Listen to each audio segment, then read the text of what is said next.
Mandvi Jhankhvav road અને national highway 56 પર લોકોએ ચક્કાજામ કર્યો છે। પૂર્વ ધારાસભ્ય આનંદ ચૌધરી પણ રસ્તા રોકો આંદોલનમાં જોડાયા હતા। ખરાબ રસ્તાના કારણે લોકો રોષે ભરાયા છે અને વિરોધ નોંધાવ્યો છે।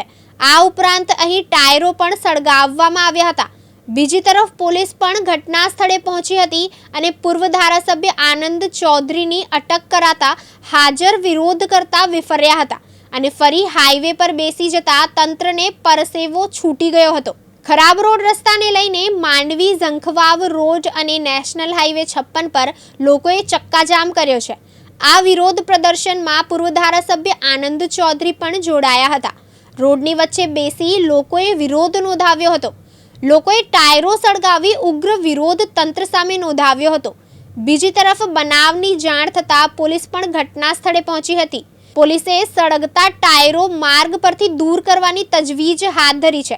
લોકોએ સૂત્રોચ્ચાર કરીને વિરોધ પણ નોંધાવ્યો હતો। ત્યારે સ્થળ પર હાજર પોલીસે માંડવી વિધાનસભાના પૂર્વ ધારાસભ્ય આનંદ ચૌધરીની અટક કરી પોલીસ બોલેરોમાં બેસાડતા હાજર વિરોધ કરી રહેલા લોકો વિફર્યા હતા અને ફરી હાઈવે જામ કરી દીધો હતો અને જ્યાં સુધી લેખિતમાં બાહેધરી આપવામાં આવે ત્યાં સુધી ઊભા નહીં થઈએ તેવી હઠ લીધી હતી।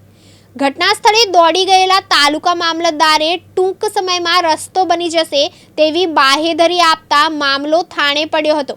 લગભગ 2.5 કલાક હાઈવે જામ રહેતા લાંબો ટ્રાફિક થઈ ગયો હતો। નેશનલ નંબર હાઈવે 56 માંડવી થી કેવડિયા કોલોની ટ્રાઇબલ હાઈવે નક્કી થયો છે અને પણ સરકાર કોઈને જાણ નથી કે અધિકારી રાજ્ય સરકાર છે કે કેન્દ્ર સરકાર છે કોઈ અધિકારીઓ ફિક્સ નથી અને વારંવાર રજૂઆત છતાં રીકાર્પેટ કરતા નથી, મેન્ટેનન્સ કરતા નથી અને આદિવાસીઓ વારંવાર નુકસાન થાય છે। લગભગ 1 વર્ષમાં 40 થી વધારે લોકોના મૃત્યુ થયા છે એક્સિડન્ટમાં। અસંખ્ય લોકોના હાથ પગ તૂટ્યા છે। વારંવાર રજૂઆત છતાં પણ સરકાર કોઈ દરકાર છેલ્લા 15 દિવસની માહિતી આપી હતી કે અમે આ કરશું, રસ્તા રોકો કરશું, પણ છતાં પણ સરકારે દરકાર રાખી નથી। એટલે આજથી આ આદિવાસી હાઈવે નક્કી થાય છે અને આદિવાસીઓ મેન્ટેનન્સ કરશે અને આદિવાસીઓ સંચાલન કરશે। ટોલ પણ અમે આ આદિવાસીઓ દ્વારા ઉઘરાવીશું। રમેશ ખંભાતી, દિવ્યાંગ ન્યૂઝ, બારડોલી, સુરત।